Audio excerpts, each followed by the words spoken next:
कल के व्लॉग में आपने देखा होगा हमने जो इंदौर की छोटी मोटी जगह थी वो तो हमने घूम ली थी, इसलिए आज हम जा रहे हैं उज्जैन महाकाल की नगरी। तो आपको मैं शुरू से बताता हूँ। आज है मिनी व्लॉग का 225वां दिन। आज सुबह उठकर और अपने भाई को उठाने के बाद जैसे हम बाहर गए तो देखा कि जितने भी रात को डिनर हुआ था, जितना भी सामान था, वो इवेंट वाले उनका घर भी लेकर चले गए। हम सोते रहे। फिर हम आए रूम में, फिर हम रेडी हुए। रेडी होते हम भी अपने बोरे पे बांधे और ठेला वेला पैक करते। फिर हम चले जाते हैं शादी वालों के घर, वहाँ से लगभग 2 किलोमीटर दूर भी। फिर हम दोनों उस हवन से निकलते हैं। हवन से निकलने के बाद हम चले जाते हैं उनके घर। वहाँ पर जाकर सभी से मिलते, फिर चाय पीते हैं। सभी को टाटा करने के बाद हम निकल जाते हैं रेलवे स्टेशन की ओर, जो वहाँ से लगभग 5 किलोमीटर दूर भी था। फिर वहाँ पर जाकर टेम्पो ढूंढते हैं, फिर टेम्पो में बैठते हैं। फिर थोड़ा सा इंदौर देखते देखते हम चले जाते हैं रेलवे स्टेशन की ओर। वहाँ जाकर हमने कटाई टिकट। फिर थोड़ी देर वेट किया ट्रेन का। फिर ट्रेन आई। भीड़ को देखने के बाद लग रहा था कि आज उज्जैन शायद जा पाएंगे, मगर भोलेनाथ की कृपा इतनी थी कि हम आराम से बैठ गए, आराम से धीरे आ भी गए। फिर हम धीरे धीरे वहाँ पर आए और उज्जैन की पवित्र नगरी में हमने कदम रखा। रेलवे से उतरने के बाद जैसे आगे गए तो टेम्पो मिल चुका था। फिर टेम्पो में बैठकर हम जैसे आगे गए और वहाँ पर कुछ लोग पीछे पीछे पड़ रहे थे और सबसे ज्यादा उन्होंने गंद इन्होंने मिचा रखी।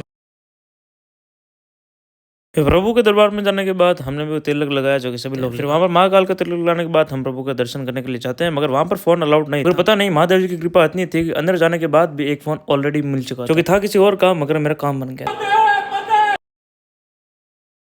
अगर वो भी मेरा वीडियो देख रहे हैं तो उनको दिल से धन्यवाद। वहाँ से निकल के हम खाना खाने के लिए, जो कि भूख सुबह से लग रही थी और सुबह का खाना भी नहीं खाया था। फिर वहाँ पर हम अच्छे से होटल ढूंढते, मगर होटल के सामने एक लाड़ी वाला था, मगर पराठा 1 नंबर था। फिर वहाँ पर हम पराठा खाते हैं, जो कि 1 नंबर। फिर पराठा खाने के बाद हम चले गए रेलवे स्टेशन पर। फिर हमने टिकट कराने के बाद थोड़ी देर हमने वेट किया ट्रेन का। फिर ट्रेन आई लगभग 7 बजे। फिर 7 बजे हम ट्रेन में बैठते हैं और भीड़ इतनी थी कि पूछे। और भगवान की कृपा से हमें सीट तो मिल गई और सफर था लगभग 10 घंटे का। मगर उस ट्रेन में कोई ऐसा आ गया था जिसके कारण हमें ट्रेन से उतरने का मन नहीं किया। वो आपको मैं कल के व्लॉग में बताऊंगा।